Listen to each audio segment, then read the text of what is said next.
ये मन का खेल है, उसी आत्मा की हार जीत का विषय है। जो आत्मा हारा हुआ है वो अकेले में होकर में भी अकेला नहीं, चारों तरफ मेले में ही घूम रहा है, इधर उधर जहां तहां भी जा रहा है। और जो जीता हुआ है वो बहुत बड़े मेले में भी बिल्कुल अकेला है।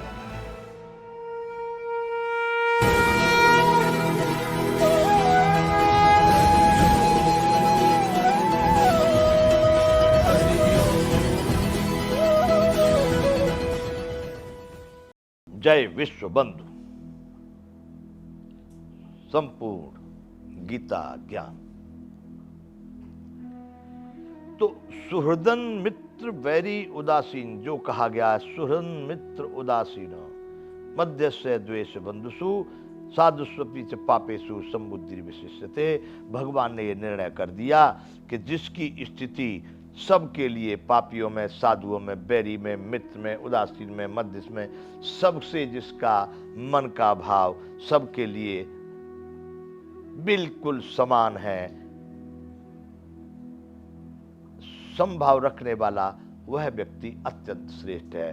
तो बंधुओं, मैंने अपने विचार से समभाव का विवरण किया कि समभाव का मतलब सबके लिए कल्याण की कामना करना, ये संभव है, लेकिन वो भोगेंगे अपने अपने कर्म से ही। इस शरीर के माध्यम से भी वही चेष्टाएं, वही प्रक्रिया दिखाई देगी जो उनके अनुसार है। अब आगे बंधु भगवान कह रहे हैं, योगी युंजीत सततमात्मानं रहसि स्थित एकाकी यत चित्तात्मा निराशीर परिग्रह। मन और इंद्रियों सहित शरीर को बस में रखने वाला योगी, ये बंधु आत्म संयम योग। मन और इंद्रियों की बात पहले से भगवान ने वहां से कह दी है। बंधुरात्मनस्तस्य येनात्मैवात्मनः अनात्मनः वर्तयितात्मनि शत्रुत। जिस आत्मा के द्वारा मन, इंद्रिय और शरीर जीता हुआ है वह अपना मित्र है, जो नहीं जीत पाया वह अपना शत्रु है। भगवान यहाँ पर उसी चीज को बताते चले जा रहे हैं कि मन, इंद्रियों सहित शरीर वश में रखने वाला, आशा रहित और संग्रह रहित योगी अकेला ही एकांत स्थान स्थिति में होकर, एकांत स्थान में स्थित होकर आत्मा को निरंतर परमात्मा में लगावे। आत्मा क्या है? स्वयं वह आत्मा ही है जिसको वह संज्ञा दी गई है।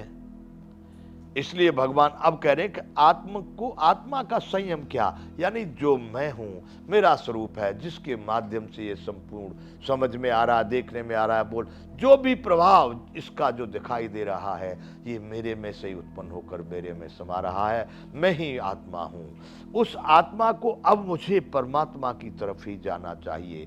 तो जो पुरुष किसको कह रहे हैं? जो मन, इंद्रिय और शरीर के द्वारा यहां पर लोगों को भास रहा है, जिसको लोग समझ रहे हैं सही में वह नश्वर है और स्वर जो है उसको लोग नहीं देख पा रहे। तो वहां पर कह रहे भगवान, मन और इंद्रियों सहित शरीर को बस में रखने वाला, जिस आत्मा के द्वारा मन सहित इंद्रिय और शरीर को जीत लिया गया है, अब उसको न कोई संग्रह करने की आवश्यकता है, न किसी चीज को पाने की आवश्यकता है। उसको किसी चीज की कोई आशा नहीं है, कब ये आएगा, ये मिलेगा, ये जाएगा, बिल्कुल नहीं। और जिसको वह योगी अकेला ही एकांत स्थान में स्थित होकर, बंधु एकांत कभी कभी होता है कि बहुत सारे लोगों में भी मैं एकांत में होता हूं, नहीं समझ सकता कोई मैं कहां पर हूं, मैं वहां पर भी बिल्कुल एकांत में होता हूं।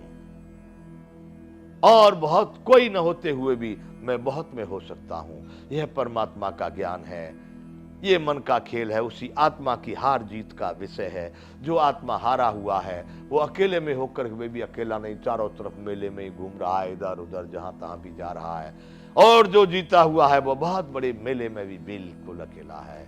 फिर भी भगवान कहना चाहते हैं, एकांत में जिनके जो अभ्यास क्रम में लगे हुए हैं, जो इसके प्रशिक्षण में हैं, प्रशिक्षणार्थी हैं, शिक्षार्थी हैं, वह लोग एकांत में, अकेले एकांत में स्थान का भी कहा है, एकांत स्थान, जहां पर एकांत का मतलब जहां पर दूसरी कोई प्रकार के, वैसे तो उपाधि रहती सृष्टि में कोई भी एक स्थान नहीं है, लेकिन फिर भी साधारण रूप से जिस तरह से एकांत होता है, कहीं भी बाग बगीचा, नदी के किनारे या जहां भी एकांत में स्थान में बैठ करके आत्मा को निरंतर परमात्मा कैसे मालूम पड़ा? बंधुओं, पहले भगवान ने स्पष्ट रूप से कह दिया है, सभी प्राणियों में आत्मा के रूप से समाया हुआ परमात्मा ही जिसका आत्मा है, ए संपूर्ण में जो समाया हुआ है। बंधुओं देखो न कितना निर्मल, फूल पौधे, पेड़ पौधे, वनस्पति, जितने भी जीव जंतु जानवर, सब में किसका है, किसकी ज्योति है, कौन सा तत्व है जो सबको संचालित किए है? वह वही है जिसको परमात्मा कह रहे हैं। तो बंधुओं, उस परमात्मा में लगावे जिसने, अब जिसके मन इंद्रिय शरीर के कार्य चल रहे हैं, सारे कार्य चल रहे हैं, लेकिन उनका उस पर कोई प्रभाव नहीं, सुख दुख और सर्दी गर्मी, लाभ हानि, पाप पुण्य कुछ नहीं। अब वह परमात्मा की तरफ तो नित्य प्रति अपने को परमात्मा में समर्पित करे, नित्य प्रति निरंतर अभ्यास उस चीज का करे। भगवान बार बार आप देख रहे, वही एक बात चली आ रही है, मन चित्त शरीर को जीतने की, मन इंद्रियों शरीर को जीतने की, इनको जिसने नियंत्रित कर लिया वह परमात्मा में समाहित हो सकता है। इसलिए ऐसा करके मन शरीर इंद्रियों को बस में कर लिया, आलसी हो गया, कायर हो गया, बुजुर्ग हो गया, कुछ नहीं करेगा, ऐसा नहीं। नित्य प्रति उस क्रिया का अभ्यास करे और उस आत्मा को परमात्मा में समर्पित करे। ऐसा भगवान कहते हैं, शुचौ देशे प्रतिष्ठाप्य स्थिरमासनम आत्मनः नात्युच्छितम नाति नीचम चैलाजिन कुशोत्तरम।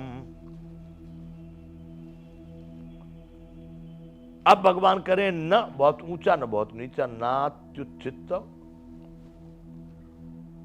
अत्युच्छित, अति उच्चित, ऊंचा।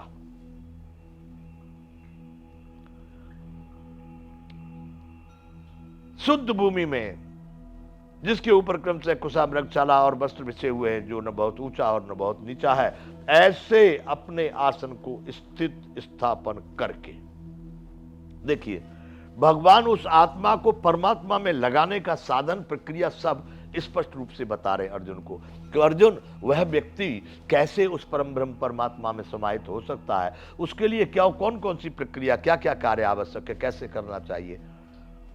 तो भगवान ने पहले ये कहा कि मन और इंद्रिय और शरीर जिसके द्वारा जीता हुआ है, जो व्यक्ति आशा रहित और संग्रह रहित है, वह व्यक्ति कहीं एकांत स्थान में स्थिर होकर के आत्मा को परमात्मा में लगावे, यानी स्वयं को उस परम ब्रह्म के समर्पित करे। कैसे करे? शुद्ध भूमि में जिसके ऊपर क्रम से कुशा, मृगशाला और वस्त्र बिछे हुए हैं, कुछ ऐसा भी एक जिसको कहते हैं आसन।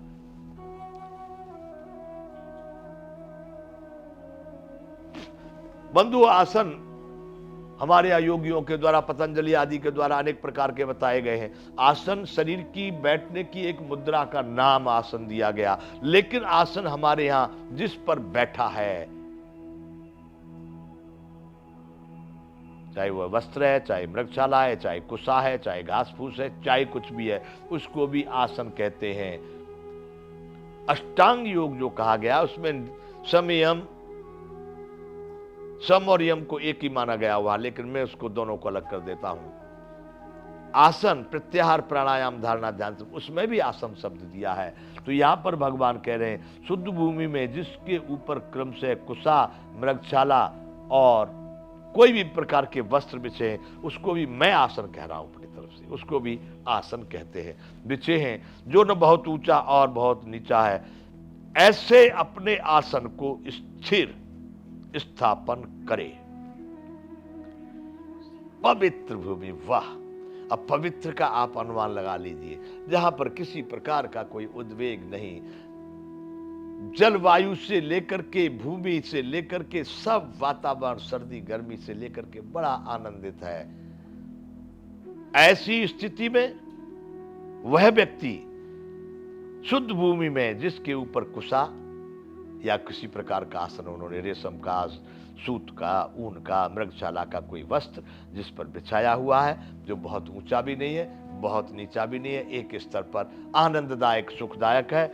ऐसे आसन पर स्थित स्थापन करके वह अपने उस कार्य को सफल बनावे। जय विश्व बंधु।